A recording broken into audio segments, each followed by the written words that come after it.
लेकिन जिस तरीके से बांग्लादेश ने 200 मीटर की दूरी पर ड्रोन्स को तैनात किया है, ऐसे में यह कानूनन उल्लंघन है। तुर्की और बांग्लादेश जैसी कंट्रीज भारत की ताकत को अगर हल्के में लेने की सोच रहे हैं तो उनके लिए अंजाम बहुत ही बुरा हो सकता है।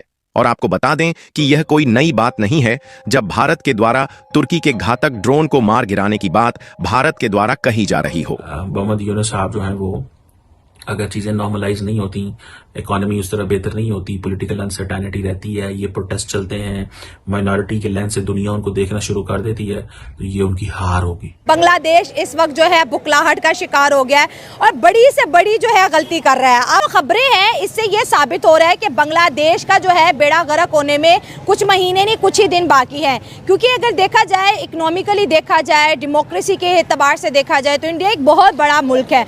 और अगर एटम बम की बात करें तो पाकिस्तान के पास भी एटम बम है, तो हमने इंडिया को कितना डरा लिया एटम बम से। बांग्लादेश के ऊपर भी वो बाइंडिंग है, तो we can take action even under that act, ऐसी बात नहीं है। और बांग्लादेश वैसे भी आप ये देखिए कि भारत ने तो हमेशा बांग्लादेश के साथ कभी कोई ऐसा काम तो किया नहीं।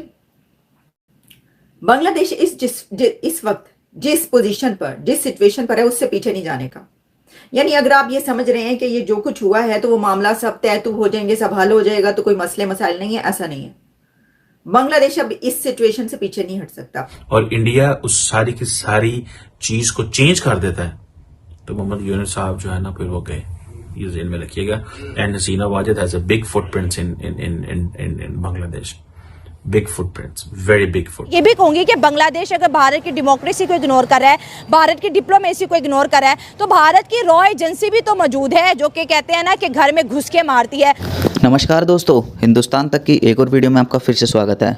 दोस्तों, बांग्लादेश अपनी हरकतों से बाज नहीं आ रहा।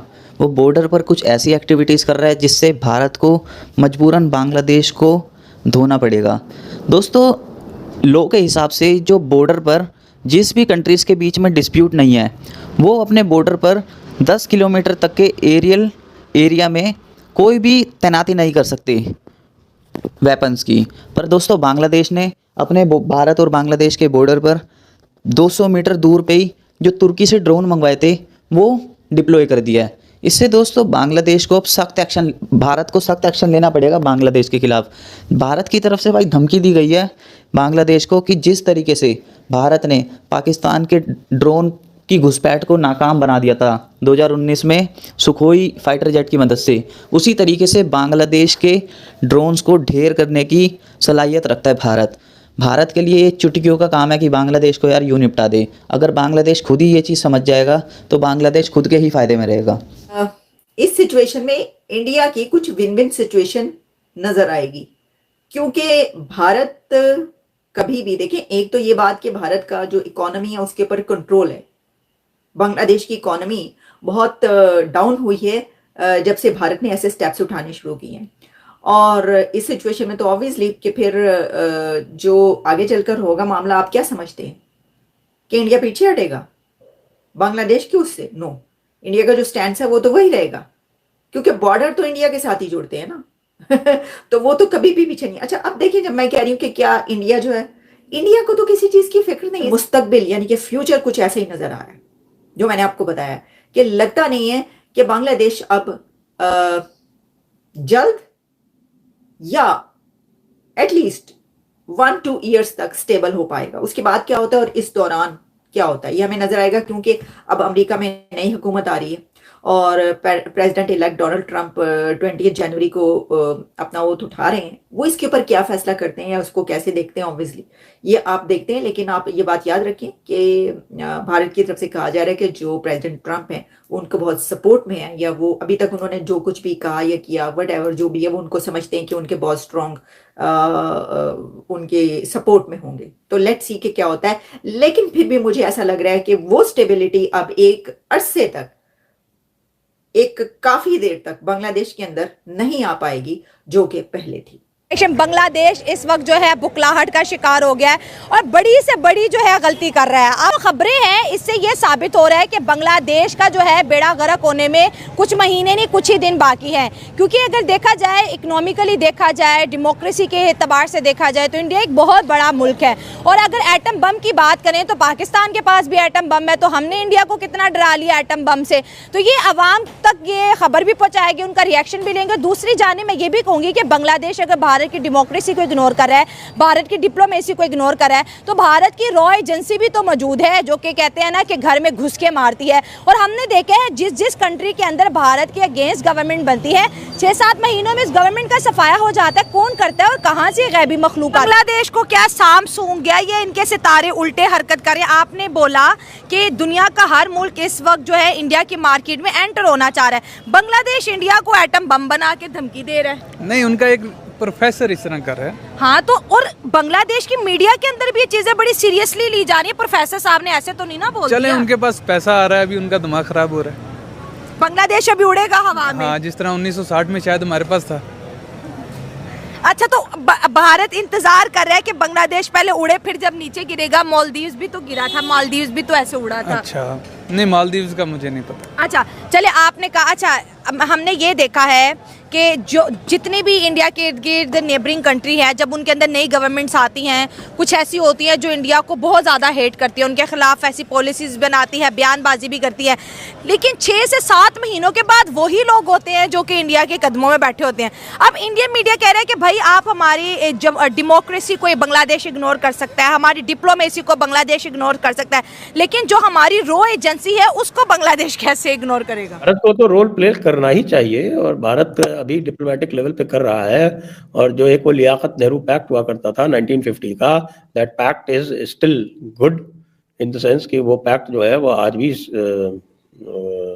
दोनों के बीच में कायम है, और as a successor state of Pakistan Bangladesh के ऊपर भी वो बाइंडिंग है। तो we can take action even under that act, ऐसी बात नहीं है। और बांग्लादेश वैसे भी आप ये देखिए कि भारत ने तो हमेशा बांग्लादेश के साथ कभी कोई ऐसा काम तो किया नहीं।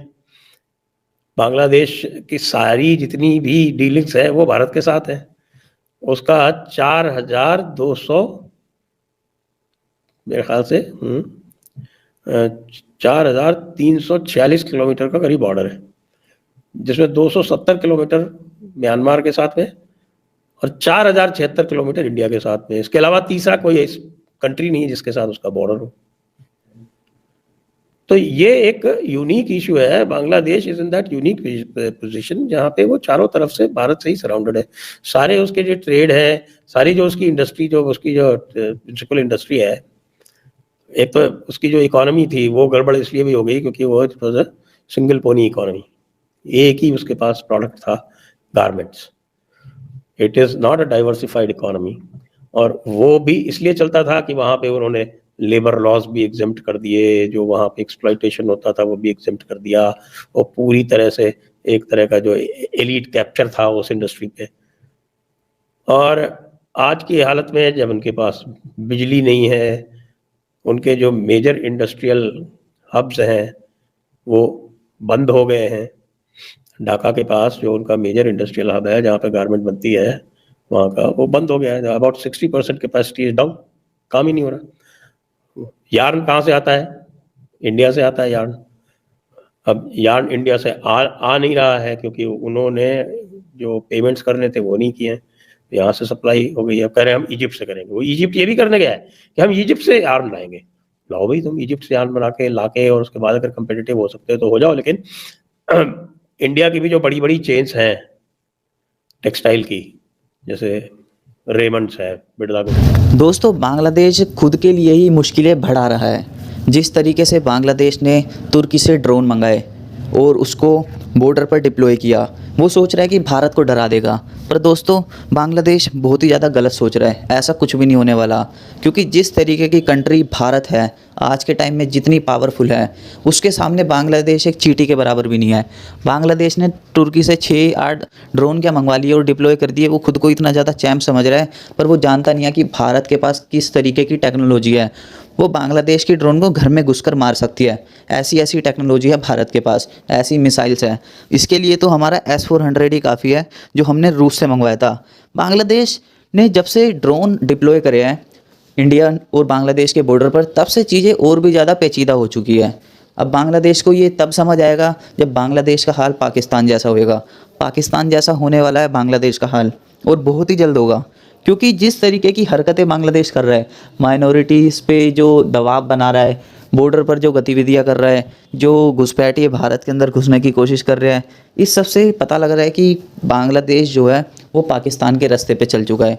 अब दोस्तों, इससे भारत को तो कोई नुकसान होने वाला है नहीं, जो भी नुकसान झेलना पड़ेगा बांग्लादेश को खुद ही झेलना पड़ेगा, क्योंकि भारत इतनी मजबूत इकनॉमी है, उसको बिल्कुल फ़र्क नहीं पड़ता बांग्लादेश जैसी चीटी जितनी कंट्रीज से। इस वजह से भारत अपनी मस्ती में मस्त है, और बांग्लादेश को पता लगेगा कि उसने बॉर्डर पर ड्रोन डिप्लॉय करके कितनी बड़ी गलती कर दी है।